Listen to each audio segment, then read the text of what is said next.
আমরা যে এত ভগবানকে বিশ্বাস করি, আমরা এই তীর্থবার্তা চ্যানেলে যে এত ঈশ্বরের বিষয়ে কথা বলি, ঈশ্বরের সম্বন্ধে আলোচনা করি, পৃথিবীতে এমন অনেক মানুষই রয়েছেন যারা ভগবান সত্যি আছেন কিনা তা নিয়ে তাদের মনে যথেষ্ট সংশয় রয়েছে।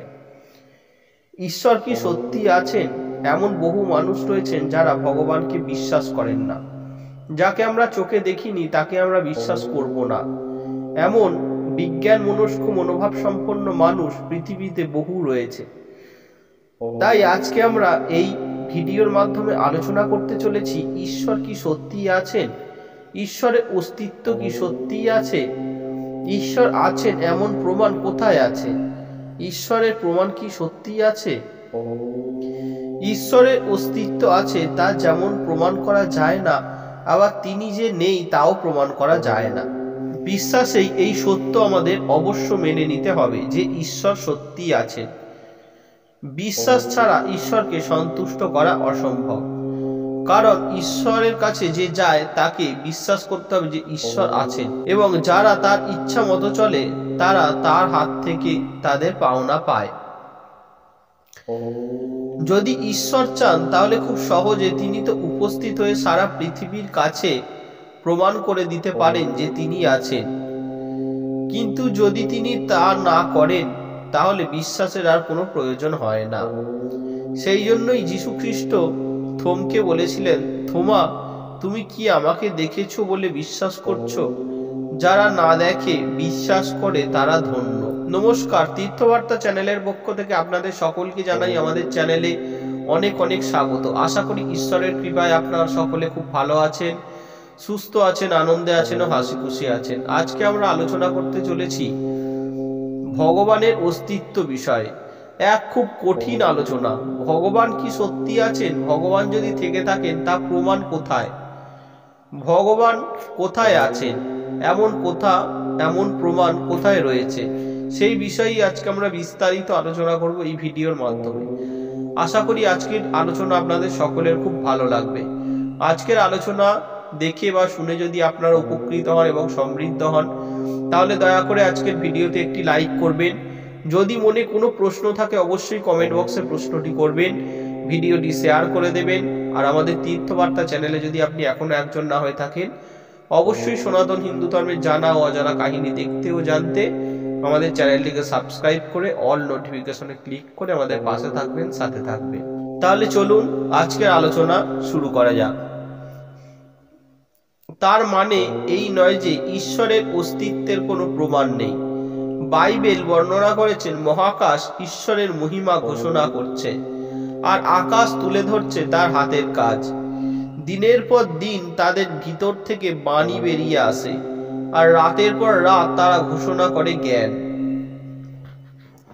কিন্তু তাতে কোনো শব্দ নেই, কোনো ভাষা নেই, তাদের স্বরও কানে শোনা যায় না। তবু তাদের ডাক সারা পৃথিবীতে ছড়িয়ে পড়ছে, তাদের কথা ছড়িয়ে পড়ছে জগতের শেষ সীমা পর্যন্ত। গীত সংহিতায় এর বর্ণনা রয়েছে। তারাগুলোর দিকে তাকালে বিশ্ব ব্রহ্মাণ্ডের বিশালতা বুঝতে চেষ্টা করতে হবে।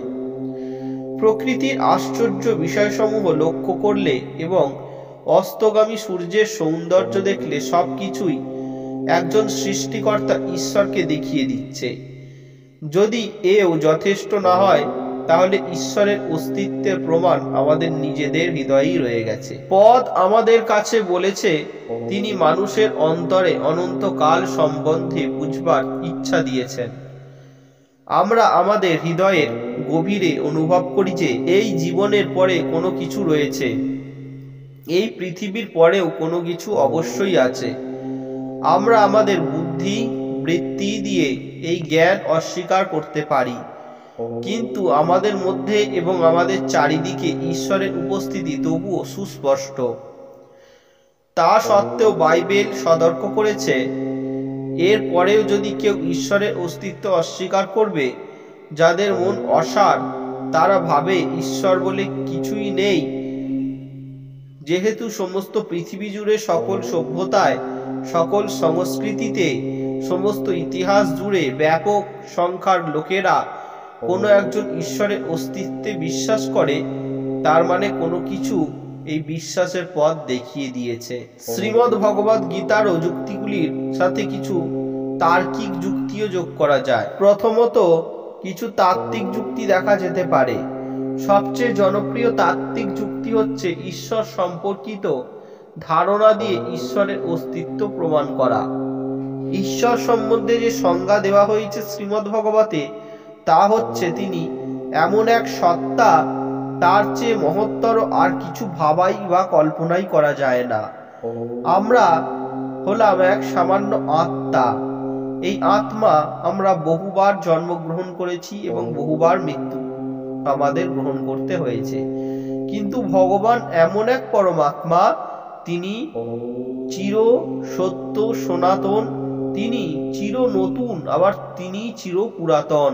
এভাবে যুক্তি দেওয়া হয় ঈশ্বরের অস্তিত্ব না থাকার চেয়ে বরং তার অস্তিত্ব থাকাটাই সবচেয়ে বড়, এবং তার মানে ধারণা করার মতো সবচেয়ে বড় সত্তার অস্তিত্ব অবশ্যই আছে। যদি ঈশ্বরের অস্তিত্ব না থাকে, তাহলে ঈশ্বর সম্পর্কে সবচেয়ে বড় কোনো ধারণা করা যায় না, আর তাহলে ঈশ্বর সম্পর্কে এই সংজ্ঞার গ্রহণযোগ্যতাও থাকে না। দ্বিতীয় যুক্তিটি হলো উদ্দেশ্যবাদ। উদ্দেশ্যবাদ এভাবে বর্ণনা করে, যেহেতু এই বিশ্ব ব্রহ্মাণ্ড এক আশ্চর্য উপায়ে সাজানো, সেহেতু একজন ঐশী পরিকল্পনাকারী অবশ্যই আছেন। উদাহরণ হিসেবে বলা যায়, যদি পৃথিবী কোনো কারণে সূর্যের কাছে আসে বা সূর্য থেকে দূরে সরে যায়, তাহলে পৃথিবী এখনকার মতন প্রাণীর অস্তিত্ব ধরে রাখতে সমর্থ হবে না।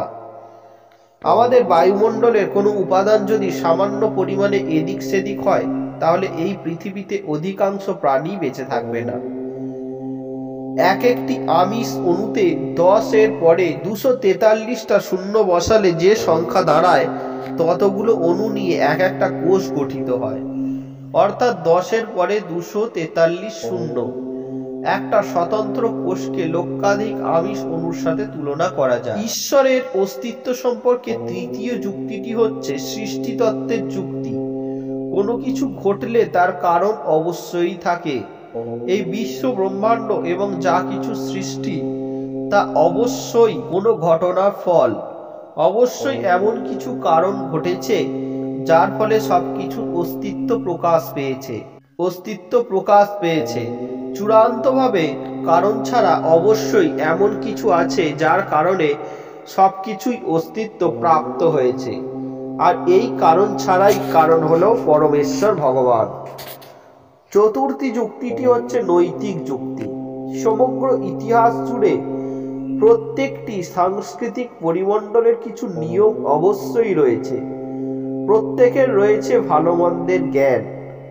খুন করা, মিথ্যা কথা বলা, চুরি করা এবং অনৈতিক কাজ করা প্রায় সার্বজনীনভাবে বর্জন করা হয়েছে। যদি একজন পবিত্র ঈশ্বর না থাকে, তাহলে এই রকম ভালো ও মন্দ বুঝবার জ্ঞান কোথা থেকে আসবে? এইসব ছাড়াও আমাদের শ্রীমদ্ ভগবত বলে যে, লোকেরা সুস্পষ্ট ও অপরিত্যাজ্য ঈশ্বরের জ্ঞান পরিত্যাগ করবে এবং তার বদলে মিথ্যাকে বিশ্বাস করবে। পদ বলছে, ঈশ্বরের সত্যকে ফেলে তারা মিথ্যাকে গ্রহণ করেছে। সৃষ্টিকর্তাকে বাদ দিয়ে তারা তার সৃষ্ট জিনিসের পূজা করছে।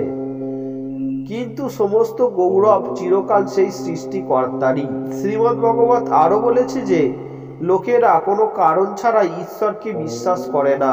ঈশ্বরের যে সব গুণ চোখে দেখতে পাওয়া যায় না, অর্থাৎ তার চিরস্থায়ী ক্ষমতা ও তার ঐশ্বরীয় স্বভাব সৃষ্টির আরম্ভ থেকেই পরিষ্কার হয়ে ফুটে উঠেছে।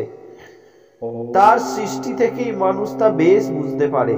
এরপরে মানুষ আর কোনো অজুহাত নেই। লোকেরা ঈশ্বরের অস্তিত্ব অস্বীকার করতেই পারে, কারণ তা বিজ্ঞানসম্মত নয়, ভগবান বিজ্ঞানসম্মত নয়, অথবা তার অস্তিত্বের কোনো প্রমাণ নেই। তাছাড়াও সত্যিকার কারণ হচ্ছে, একবার যখন কেউ স্বীকার করে ঈশ্বর আছেন, তখন তাদেরও মেনে নিতে হয় তারা ঈশ্বরের কাছে দায়বদ্ধ এবং তার কাছ থেকে পাপের ক্ষমার দরকার। যদি ঈশ্বরের অস্তিত্ব থাকে, তাহলে আমরা তার কাছে আমাদের কাজের জন্য দায়বদ্ধ। যদি ঈশ্বরের অস্তিত্ব না থাকে তাহলে আমরা তো ঈশ্বর বিচার করবেন এটা ভেবে উদ্বিগ্ন না হয়ে যা খুশি তাই করতে পারি। এ কারণেই অনেকে যারা ঈশ্বরের অস্তিত্ব স্বীকার করে না তারাই প্রাকৃতিক বিবর্তনের মতবাদকে খুব জোরালোভাবে ধরে রাখে, যা সৃষ্টিকর্তা ঈশ্বরকে বিশ্বাস করতে তাদের জন্য বিকল্প পথ। ঈশ্বর আছেন এবং সকলেই জানে তিনি আছেন। খুব সত্যি এটাই, যখন কেউ আক্রমণাত্মকভাবে ঈশ্বরের অস্তিত্ব নাই বলে প্রমাণ করতে চায় তা আসলে ঈশ্বরের অস্তিত্বের পক্ষেই একটা যুক্তি হয়ে দাঁড়ায়। ঈশ্বরের অস্তিত্ব আছে তা আমরা কিভাবে জানতে পারবো? আমরা জানি যে ঈশ্বর আছেন কারণ তার সাথে আমরা প্রতিদিন কথা বলি। আমরা কান দিয়ে শুনতে পাই না যে তিনি কি কথা বলছেন আমাদের, কিন্তু তার উপস্থিতি অনুভব করতে পারি, তার পরিচালনা অনুভব আমরা করতে পারি। আমরা তার ভালোবাসা জানি, আমরা তার অনুগ্রহ আকাঙ্ক্ষা করি। আমাদের জীবনে এমন অনেক ঘটনা ঘটে যার সম্ভাব্য কারণ ব্যাখ্যা করতে ঈশ্বর ছাড়া আর কারোর কথা বলা যায় না। ঈশ্বর অলৌকিকভাবে আমাদের রক্ষা করেন এবং জীবনে পরিবর্তন আনেন যা আমরা ভাবতেও পারি না। আবার তার অস্তিত্ব স্বীকার করে তার প্রশংসা না করেও পারি না। এই সব যুক্তি দিয়েও তা নিশ্চিতভাবে কাউকে স্বীকার করানো যায় না যে ঈশ্বরের অস্তিত্ব সত্যি সুস্পষ্ট। সব শেষে ঈশ্বরের অস্তিত্ব বিশ্বাসে মেনে নিতে হয়। ঈশ্বরকে বিশ্বাস করা অন্ধকারে ঝাঁপ দেওয়া নয়, তা হচ্ছে উজ্জ্বল আলোতে ভরা এক মহাস্বর্গীয় রাস্তায় পদার্পণ করা, যেখানে অনেক অনেক লোক আগে থেকে দাঁড়িয়ে আছে, অনেক সাধু, অনেক সন্ন্যাসী, অনেক মহা সাধক যারা সেখানে উপস্থিত হয়ে দাঁড়িয়ে আছেন। ঈশ্বরে বিশ্বাস করা মানেই মুক্তি লাভ করা নয়, ঈশ্বরে বিশ্বাস করা মানেই মোক্ষ প্রাপ্তি নয়। ঈশ্বরে বিশ্বাস করা আমাদের সত্যিকারের ভগবত প্রেমকে নিজের মধ্যে উদ্বুদ্ধ করা। ভগবান যে রয়েছেন তিনি সৃষ্টিকর্তা। এই সমগ্র জগৎ সংসার পৃথিবী যখন সৃষ্টি হয়েছিল এক আগ্নেয় গ্যাসীয় পিণ্ড ছিল। সেই আগ্নেয় গ্যাসীয় পিণ্ড থেকে কিভাবে বিভিন্ন রাসায়নিক বিক্রিয়ার মাধ্যমে অণু পরমাণু সৃষ্টি হয়ে প্রাণের সঞ্চার হলো তা আমরা সকলেই জানি। কিন্তু ঈশ্বর যদি না থাকতেন এটা কখনোই সম্ভব হতো না। আজকের এই প্রযুক্তি, আজকের এই উন্নতি আমরা কখনোই দেখতে পেতাম না। একমাত্র পরমেশ্বর ভগবানের কৃপাতেই সমস্ত কিছু জগৎ সংসার সৃষ্টি হয়ে চলেছে এবং পালন করছেন তিনি এবং অন্তিমে সংহার করবেন তিনি। নমস্কার। এই ছিল আজকে আমাদের আলোচনা। আমরা আজকে এই ভিডিওর মধ্যে জেনে নিলাম ভগবান কি সত্যি আছেন এবং ভগবান যদি সত্যি থেকে থাকেন তার বাস্তবিক প্রমাণ কি। আমরা বিভিন্ন রকম ভাবে আলোচনা করে আপনাদের বোঝাবার চেষ্টা করলাম ভগবানের অস্তিত্ব। আশা করি আজকের আলোচনা আপনাদের সকলের খুব ভালো লাগবে। আজকের আলোচনা যদি ভালো লাগে অবশ্যই কমেন্ট করে লিখবেন হরে কৃষ্ণ, ভিডিওটি শেয়ার করে দেবেন। আজকের আলোচনা আমরা এখানেই শেষ করলাম। আবার দেখা হবে পরবর্তী সনাতন হিন্দু ধর্মের কোনো জানা ও অজানা কাহিনী নিয়ে। ঈশ্বরের চরণে প্রার্থনা করি আপনারা ততক্ষণ সকলে খুব ভালো থাকুন, সুস্থ থাকুন, আনন্দে থাকুন ও হাসি খুশি থাকুন। দেখতে থাকুন আমাদের এই ছোট্ট চ্যানেলটি দীপ্তবার্তা। নমস্কার, হরে কৃষ্ণ, রাধে রাধে।